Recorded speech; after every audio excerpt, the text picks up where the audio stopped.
A broken sob, deep and muffled, echoed from the shadows near the alleyway wall. Isabel turned her head sharply, listening. It wasn't loud, but it pulsed with the kind of grief that crawled under your skin. She set the trash bag aside, wiped her hands on her canvas apron, and cautiously walked toward the sound. Rain soaked through her coat, chilling her skin, but she pressed forward. Something about that cry felt achingly familiar. As she approached, the glow from a flickering street lamp revealed a figure. A man sat slouched near the dumpster, head bowed, broad shoulders trembling. He wore what had once been an expensive black tuxedo, now drenched and dirtied. His Italian leather shoes were splattered with mud, and in one hand he loosely held a glinting gold wedding band, abandoned on the concrete like a vow broken in silence. He didn't look up, just kept crying. Not loudly but deeply, like a man trying to hide his pain and failing. Isabel stood still, breath quiet, blending with the soft patter of the Lagos rain. She didn't know who he was, but she knew that kind of loss, the kind that hollows you out. Like when she stood at the graveside of her parents and baby brother, years ago after a fatal road accident on the Lagos-Ibadan Expressway, or when she walked in on her fiancé and her best friend in the penthouse she thought would be her forever home. That kind of betrayal burned slow. It had been 3 years since she canceled her engagement. She didn't heal by pretending to forget, but by staying open to those who were hurting too. And this man was hurting. Without hesitation, Isabel stepped forward and knelt beside him. The cold stone seeped through her jeans, but she didn't flinch. She gently placed a hand on his shoulder, the same way she once comforted lost children in the bookstore's reading nook. He flinched and looked up briefly.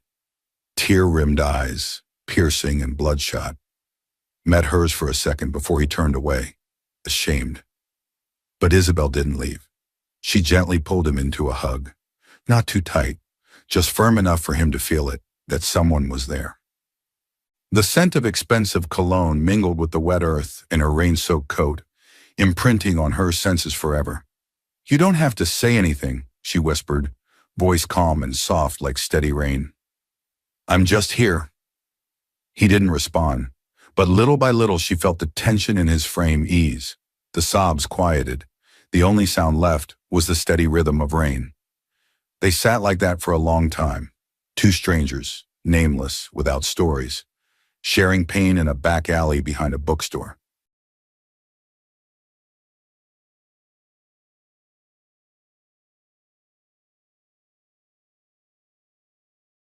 A gentle drizzle misted over the stone-paved walkway behind the Jazz Hole, an iconic bookstore nestled in the upscale Ikoyi district of Lagos.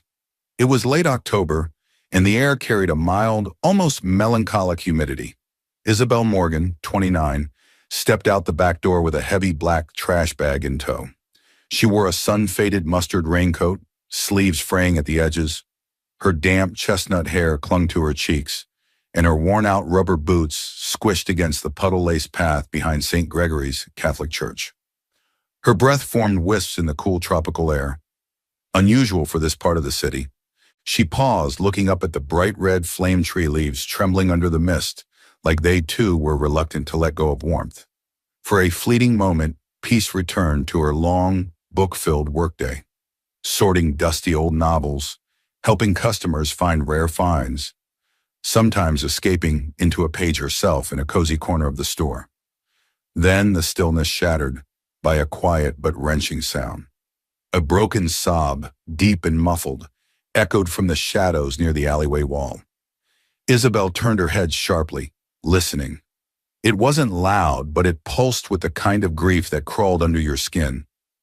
She set the trash bag aside, wiped her hands on her canvas apron, and cautiously walked toward the sound.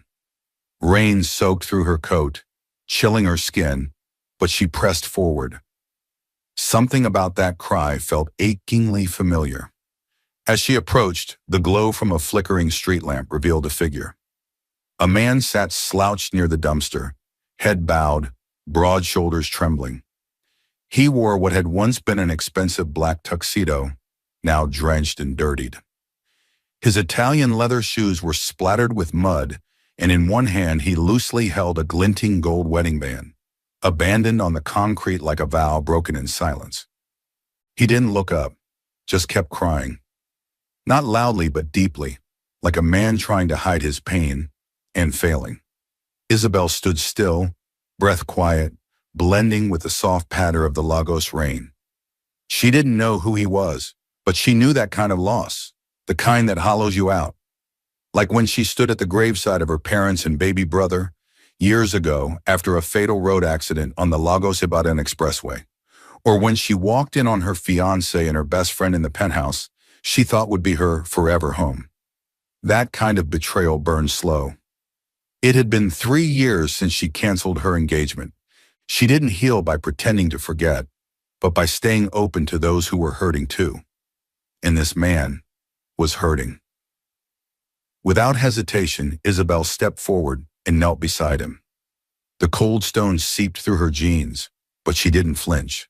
She gently placed a hand on his shoulder, the same way she once comforted lost children in the bookstore's reading nook. He flinched and looked up briefly. Tear-rimmed eyes, piercing and bloodshot, met hers for a second before he turned away, ashamed. But Isabel didn't leave. She gently pulled him into a hug, not too tight, just firm enough for him to feel it, that someone was there. The scent of expensive cologne mingled with the wet earth in her rain-soaked coat, imprinting on her senses forever. "You don't have to say anything," she whispered, voice calm and soft like steady rain. "I'm just here."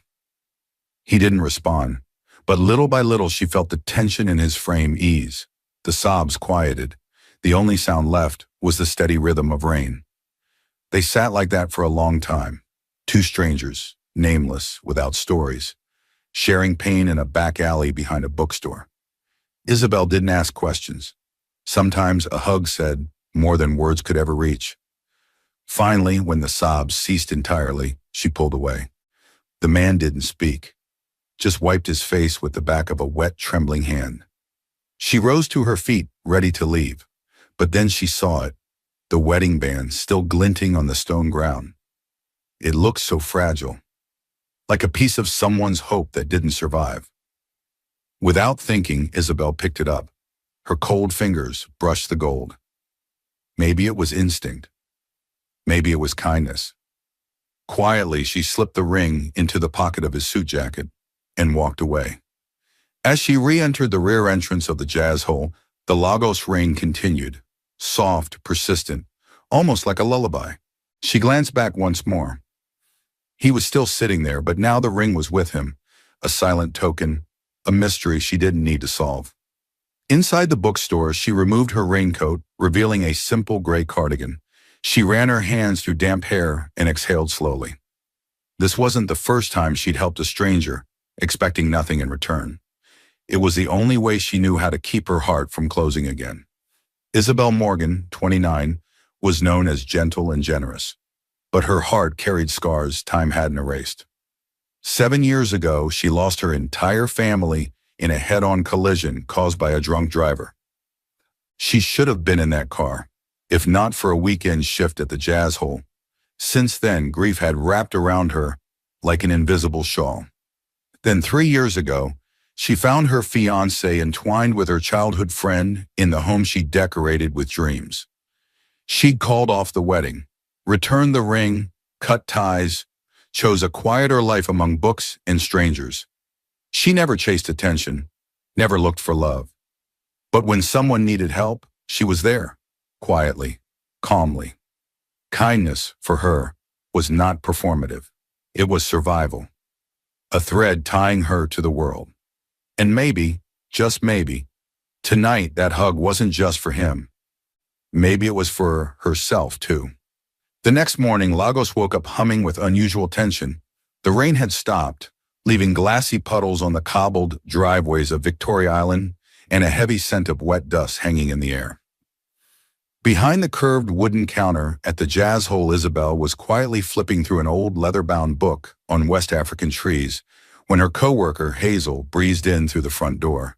Hazel's short, sea-green bob peeked from under a dripping umbrella, and in her hand was a rolled-up issue of City Beat Lagos. She dropped it onto the counter with a dramatic slap. "You seen this?" Hazel grinned, breathless. Isabel looked up. The front-page headline made her blink. "Tech billionaire Noah West abandoned at the altar, bride missing without a trace." Below it was a grainy image of a tall, suited man standing alone under the chandeliers of a luxurious banquet hall in Eco Hotel Suites, an empty chair by his side.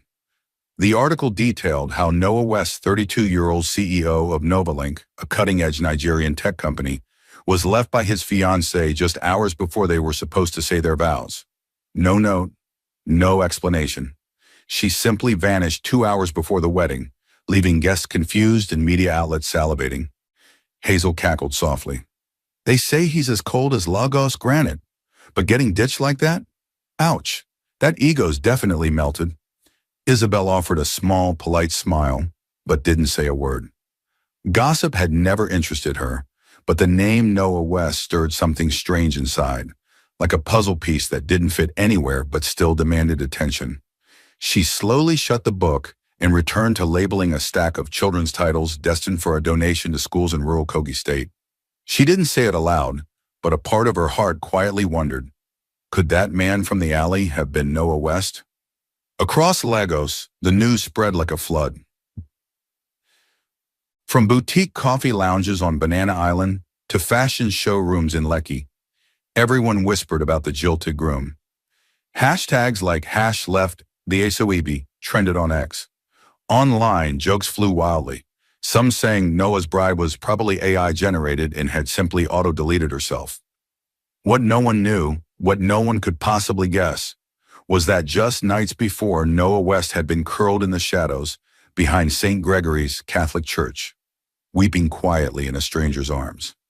And Isabel, the one who'd held him in that rain, had no idea that the man she'd comforted in the dark was the same billionaire now splashed across tabloids. 3 days later, the small brass bell above the Jazz Hole's entrance jingled. Isabel, perched on a stepladder with a stack of hardcovers balanced on her knee, heard slow, deliberate footsteps approach. She turned and froze mid-motion. There he was, the man from the alley. No tuxedo this time, just a charcoal gray wool coat and crisp navy trousers. His dark brown hair was neatly combed back, and though the redness in his eyes had faded, there was still something hollow there. In one hand he held a wrinkled note with scribbled lines. "Excuse me," he said, voice smooth but roughened, like it had been unused for days. "Do you have The Alchemist?" Isabel carefully set the books down and stepped off the ladder. She recognized him, not from the blurry photo in the tabloids, but from the weight in his shoulders, from the silence between sobs. This was him, the man she'd hugged in the rain. She remembered her whisper that night, that The Alchemist had helped her through her darkest moments. She never expected him to remember, let alone walk through the doors of the Jazz Hole. Noah tilted his head slightly and gave a tight-lipped smile. "Do you always hug strangers in dark alleys, or am I just your lucky break?" The sarcasm was light, but his eyes scanned her face with curiosity, as though trying to solve a riddle. Isabel's cheeks flushed. Banter had never been her strong suit, especially not with men like him. "Only when they look like they need it," she said quietly and turned toward the classic fiction section to compose herself. She tried to stay calm, but her thoughts raced. He's Noah West. The man from the alley is Noah West. Before she could grab the book, a customer near the till lowered his voice and whispered to a friend, "Isn't that the guy who got left at the altar?"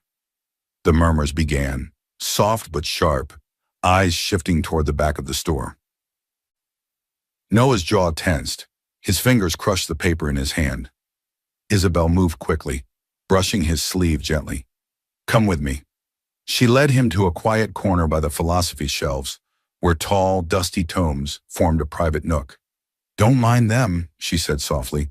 "Lagos loves a scandal. Give it a week, they'll be on to someone else."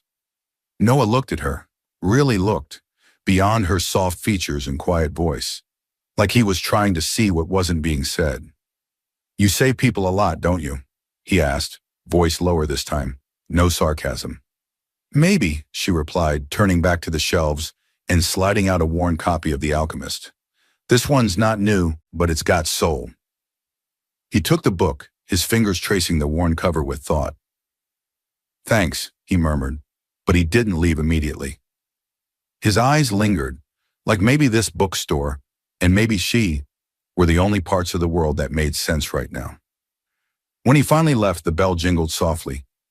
Isabel remained by the shelf, holding a book she forgot to shelve, and watched through the rain-spattered glass as Noah stepped out onto the street. To the rest of the world, he was the billionaire, the tech genius, the abandoned groom. But to her, he was the man from the alley, the one who cried, the one who left behind a ring and a mystery. And in her quiet heart, she wasn't sure if she wanted to solve it. The days after Noah's unexpected visit blurred into a calm routine at the Jazz Hole, but not the same as before. Something had shifted. Without fanfare or explanation, Noah West began showing up more often. At first, he came with excuses, asking for books Isabel had once mentioned during their brief exchange in the rain. The Alchemist, Man's Search for Meaning. The Little Prince Quiet. Introspective titles. But over time, it was less about the books and more about her. He would linger, not intrusively, just quietly browsing shelves, sometimes standing near her as she sorted old novels or wrapped children's books for donation. Their conversations were awkward, fleeting, full of pauses, but there was something grounding about them. The Jazz Hole's warm lighting, the musky scent of paper, the distant hum of cars outside, this place had become their unspoken meeting point. Isabel never pried. She recommended her favorites, The Night Circus, Letters to a Young Poet, The Book Thief. But she never asked why he kept returning. She already sensed the reason. Once, while holding The Alchemist, he turned to her and asked quietly, "Do you really believe the universe helps you find what you want?" She smiled softly, setting down her pen. "I think sometimes we help ourselves first. Then the universe follows." He didn't answer, just nodded thoughtfully, eyes lingering on her a little longer than usual. But not everyone was as quietly charmed by Noah's presence.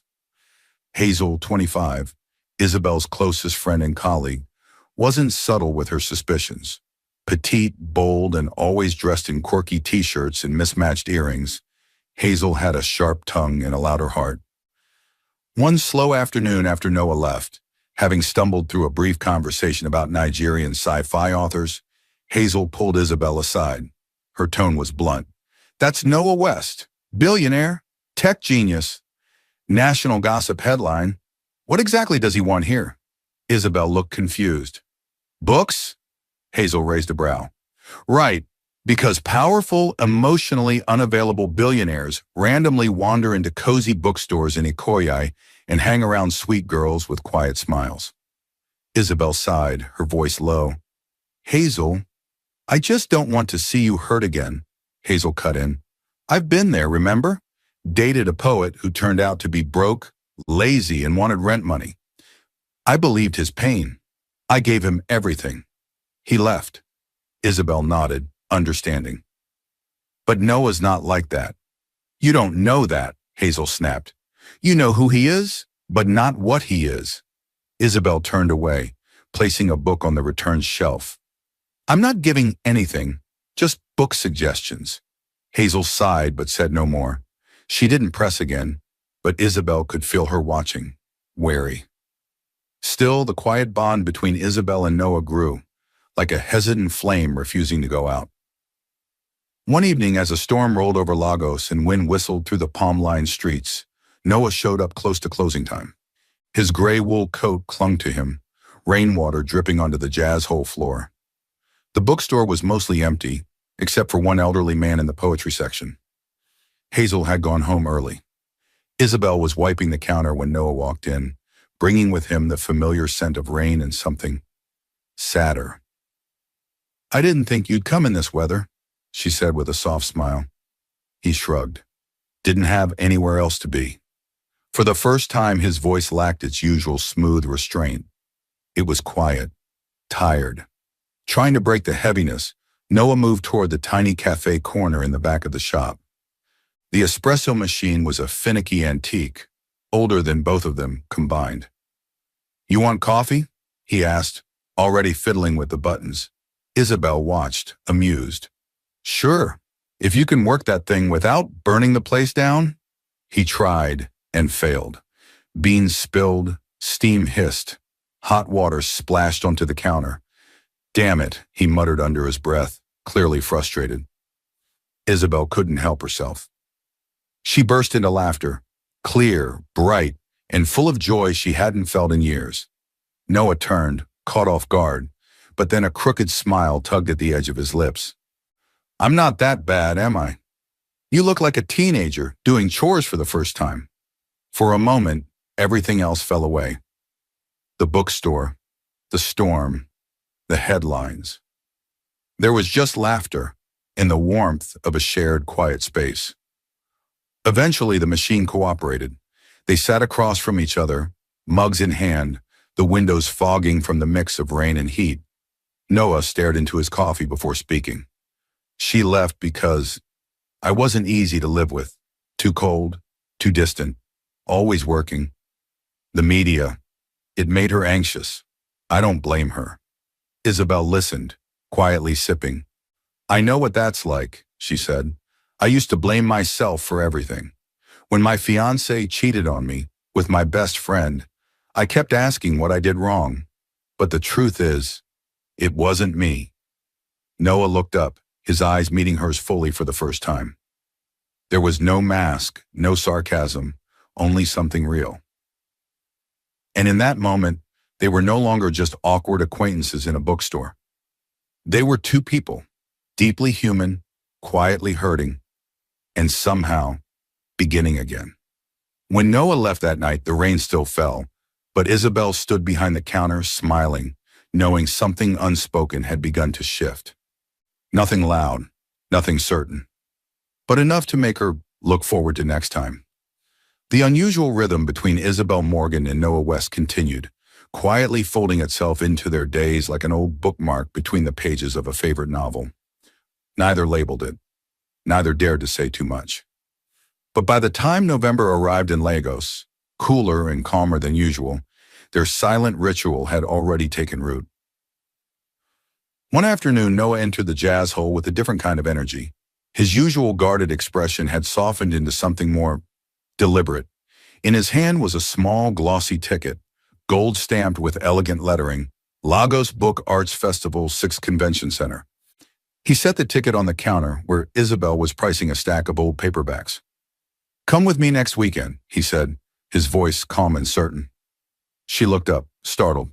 "To the festival?" He nodded. "There's a rare book section and a children's corner, like the ones you donate to."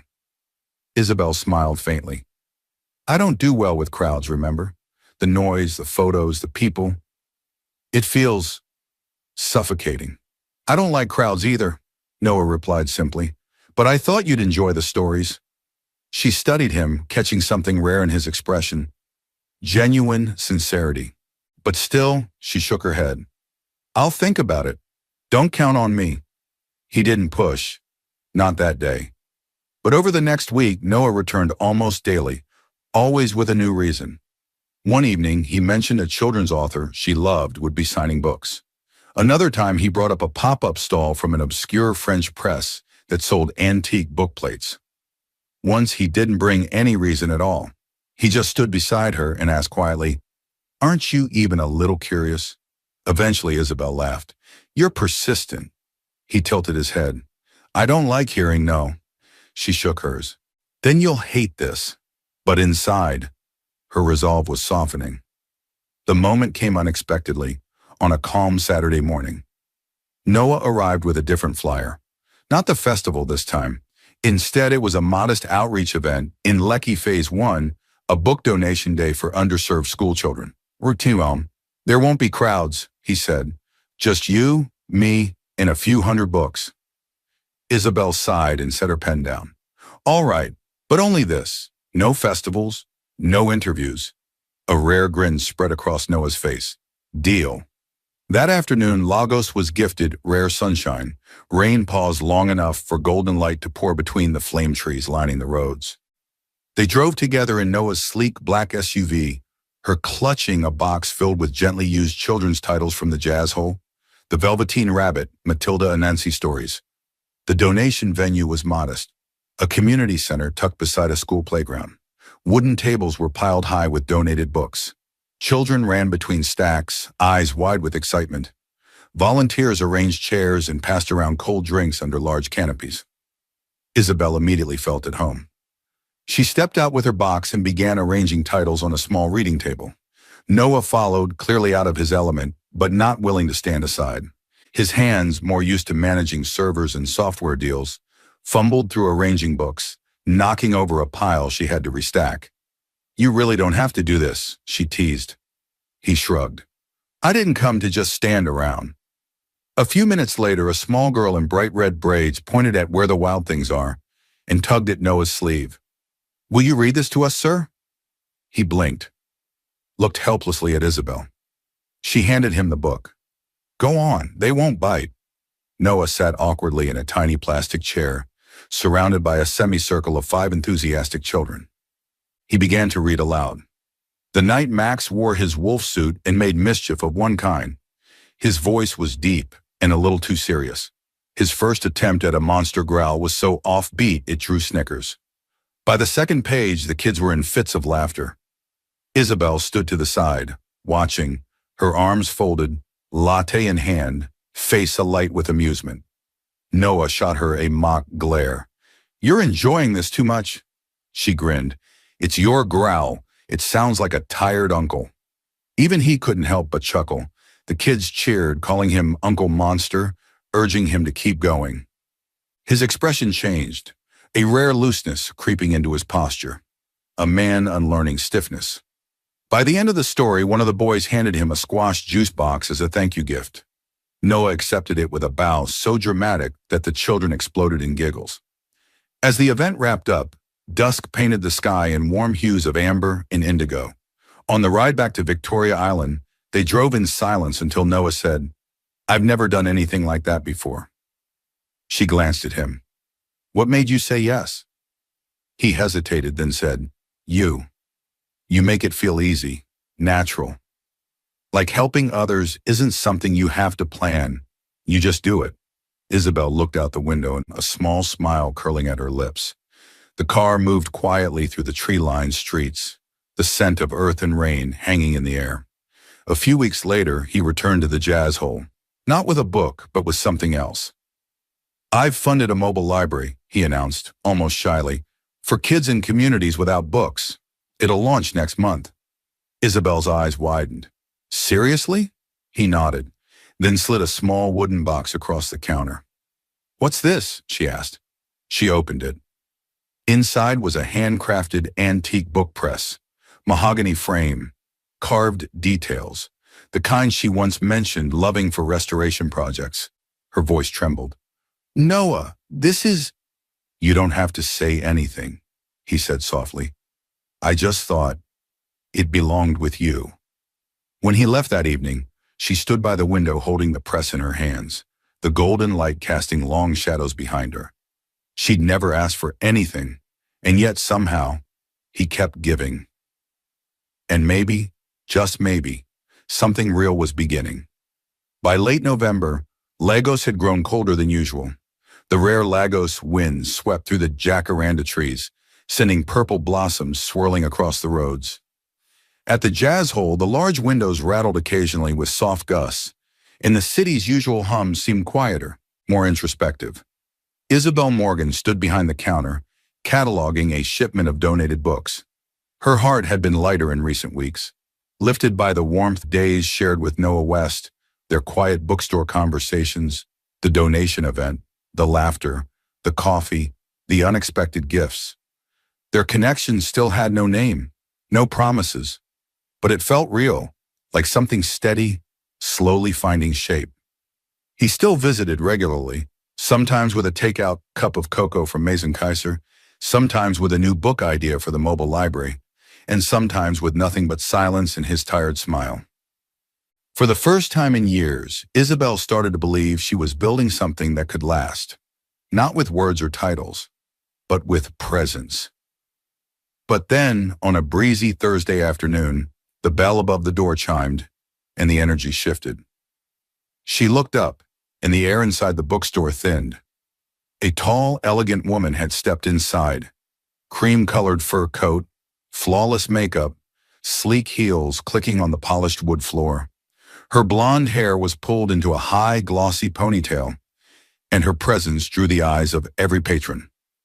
Isabel blinked, confused, until the woman walked unhesitatingly toward the back of the store where Noah stood, flipping through a copy of Dune. "Noah," she called, her voice soft, refined, and sharp.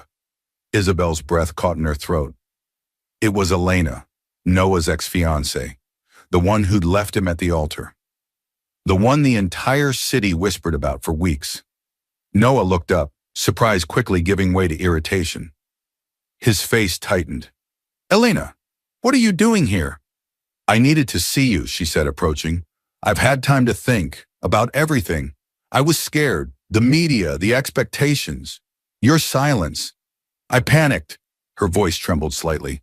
"But I still love you. I never stopped. I want to fix things." Noah didn't move. His jaw clenched. "You walked away, Elena. You vanished. No call, no message, just silence. There's nothing to fix." She reached for his hand, but he pulled it away. "I'm not the same man you left," he said coldly. Her expression cracked, but only for a moment. "You'll regret this," she whispered before storming out, heels echoing against the wooden floor as the door slammed behind her. Isabel hadn't meant to eavesdrop, but she'd been standing in the stockroom's doorway with a box of children's encyclopedias. She'd seen the way Elena touched him. The flicker, just a flicker, of hesitation in Noah's eyes before he pulled away. Her stomach knotted. Not from jealousy, but from the old fear that she was simply someone to pass the time. A momentary balm. A placeholder in someone else's healing. She stepped back, retreating into the stockroom. Her hands trembled as she gripped a familiar worn copy of The Alchemist. She always kept it close, her personal compass. When you want something, all the universe conspires in helping you to achieve it. But now the words rang hollow. All evening, she stumbled. She dropped a stack of books, misfiled an invoice. When a customer asked for a reading suggestion, she handed them the wrong author. And when Noah approached the counter gently, asking if she was okay, she smiled too quickly. "I'm fine, just tired." But the look in her eyes betrayed her. That night, alone in her modest apartment off Bourdieu Road, Isabel sat at her desk and stared at the resignation letter she'd typed weeks earlier when a nonprofit in Abuja had offered her a role. She'd turned it down back then. Now she printed it out, signed it. She couldn't stay, not if she was only a patch on Noah's broken past, not if she wasn't truly seen. Jade was the first to find out the next morning. She wasn't impressed. "You're leaving?" she said, arms crossed as Isabel slipped the envelope under the Jazz Holes manager's door. Isabel nodded, bracing. Just because his ex came back? Just because he didn't throw a grand speech in the moment? "It's not about her," Isabel whispered. "It's about me. I'm not doing this again. Not being second place. Not guessing." Jade's eyes narrowed. "You help everyone but yourself. Always giving. Always understanding. When will you let yourself be happy?" Isabel didn't answer. She just picked up her bag and quietly walked out of the store for what she believed would be the last time. But before she left Lagos, she returned one last time, after hours using her staff key. The bookstore was quiet, shelves bathed in golden shadows. She walked to the back corner where Noah always stood and gently placed her copy of The Alchemist on the small reading table, with a handwritten note inside. "Find your treasure." She said nothing more. She took the antique book press he'd given her, packed a small suitcase and boarded a night bus to Abuja the next day. Her heart empty, but steady. She didn't know if leaving was right, but she knew she couldn't stay. Not if she was only ever going to be the girl who hugged a stranger in the rain. The day Isabel left Lagos, Noah West had no idea.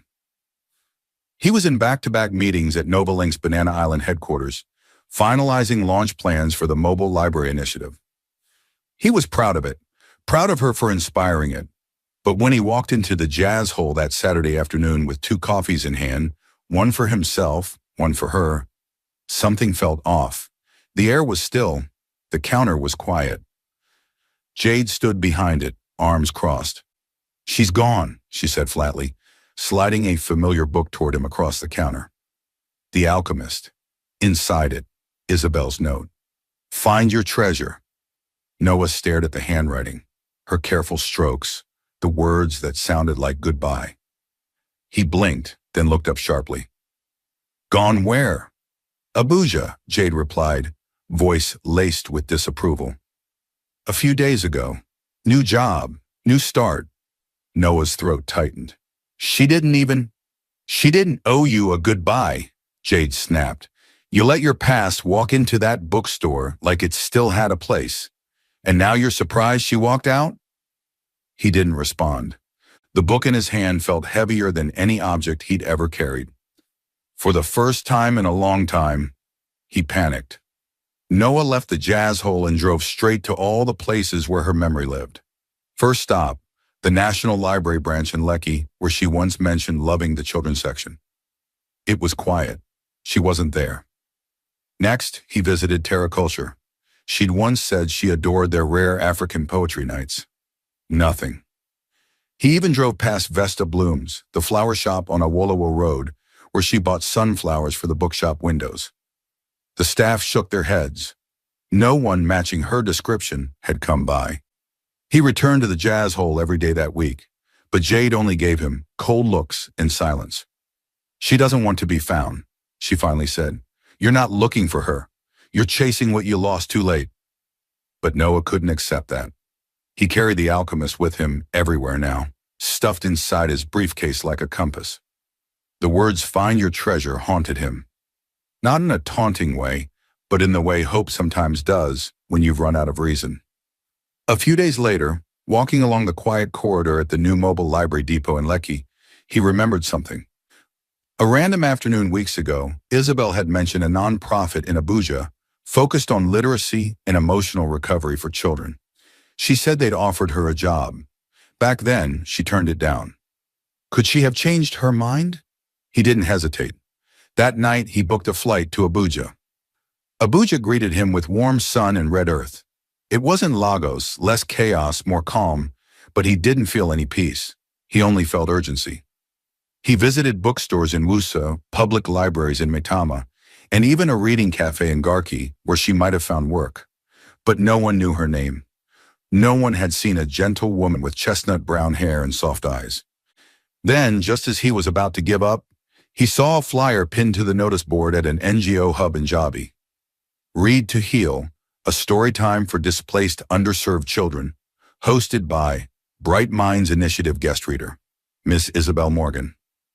It was happening the next morning. He barely slept that night. The next day, he stood outside a sunlit community center, tucked between trees and brick walls.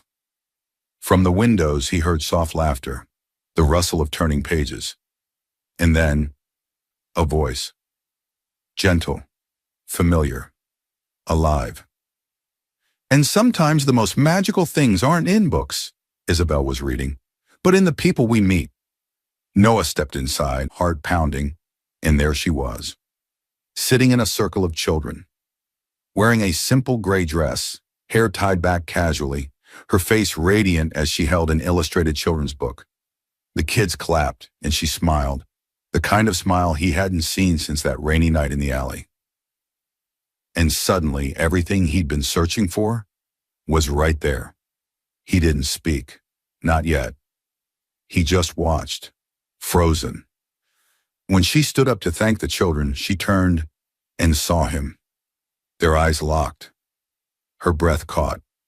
She didn't move. Neither did he. The room was quiet, just the faint patter of Abuja's breeze against the windows and the rise and fall of two people holding onto a moment they weren't ready to lose again.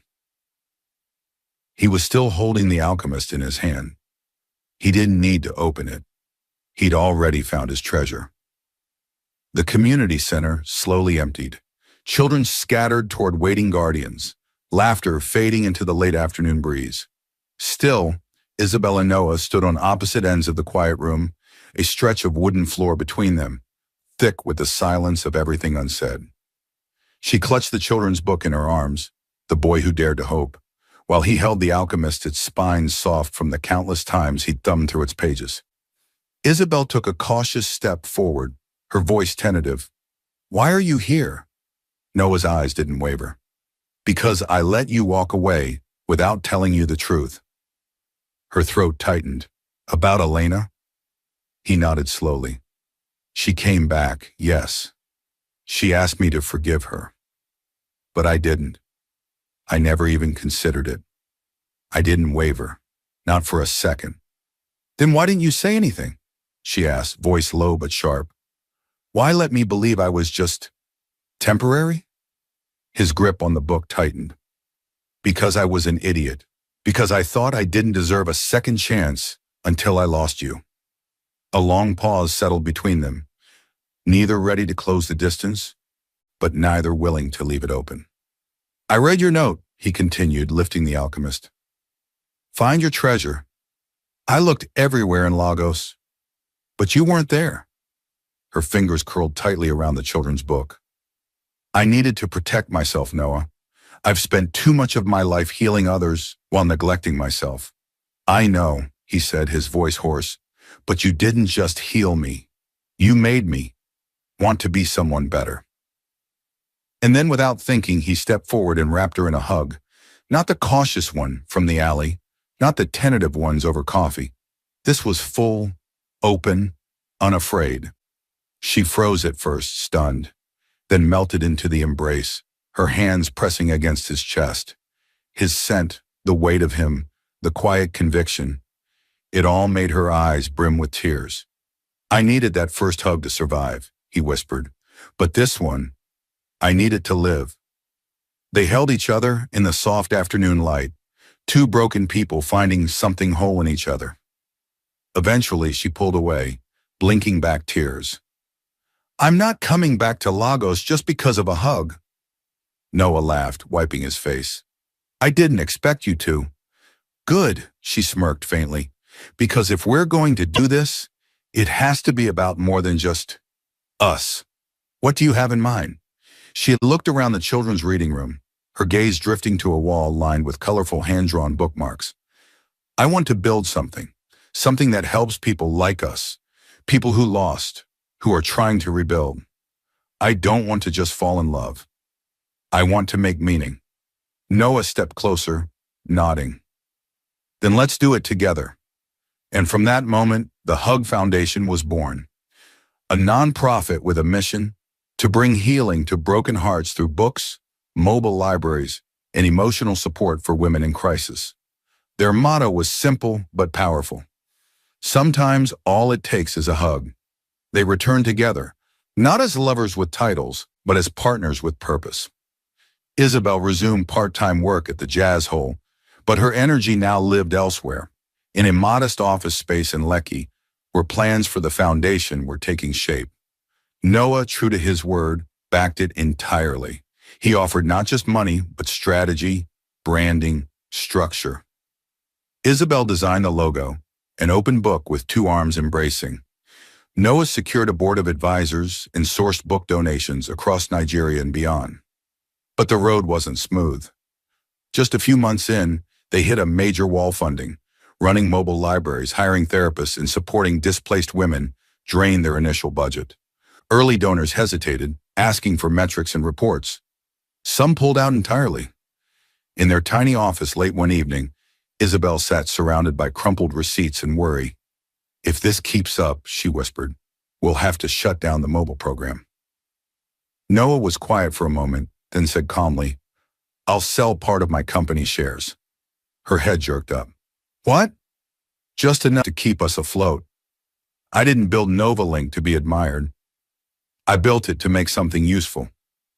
This is useful."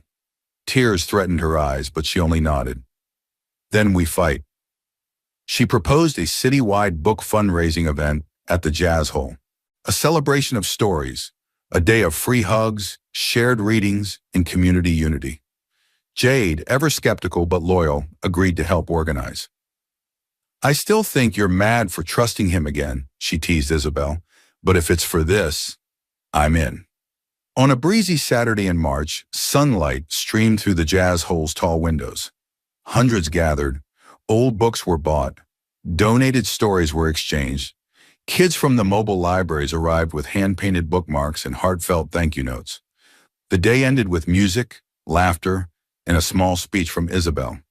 "This foundation wasn't built by perfect people," she said, "but by two people who found healing through stories and through each other." Noah stood beside her, holding two St. John's lattes, an old habit. "We did it," he whispered.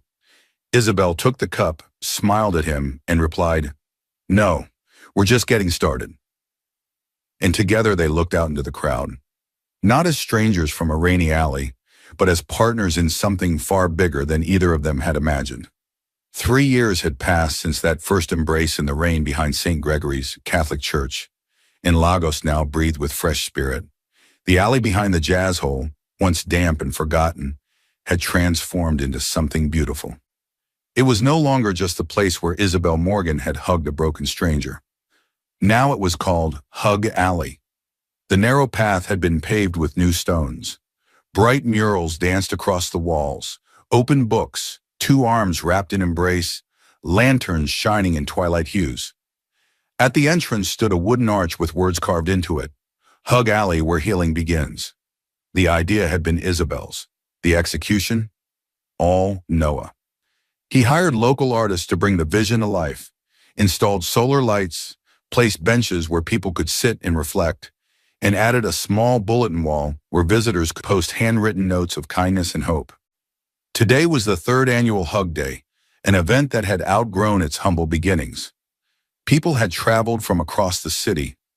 Volunteers set up reading booths. Kids from the mobile libraries dashed between the bookstalls, gripping well-loved titles. Food vendors handed out puff puffs and hot cocoa. The Hug Foundation's banner waved proudly over the crowd. Isabel stood at the edge of Hug Alley, wearing a soft gray dress, latte in hand, smile radiant. Her gaze wandered over the crowd, strangers hugging, teenagers reading poetry aloud, women laughing under palm trees. She was no longer just the girl from the bookshop. She was the heartbeat of a movement. And beside her stood Noah in a white linen shirt and dark slacks, holding the chubby hand of a toddler with soft brown curls and curious blue eyes. Oliver West, their son. Now 1.5 years old, Oliver had arrived the year after their quiet wedding, held in a modest East Lagos chapel. Just close friends, family, and a quiet vow. "We won't just love, we'll build." Jade, who served as maid of honor, still teased, "I can't believe you married a billionaire who cried in an alley." And Noah, once so rigid, so cold, now hummed off-key lullabies to Oliver, changed diapers like a champ, and read picture books with the same dramatic flair he once reserved for boardroom pitches.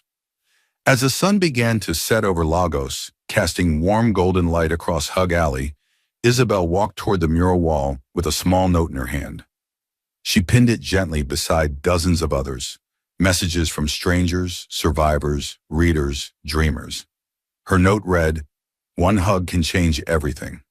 She stepped back and stared at the alleyway, the very spot where 3 years ago she knelt beside a man in a suit who had lost all hope. Back then, she thought she was helping someone else heal.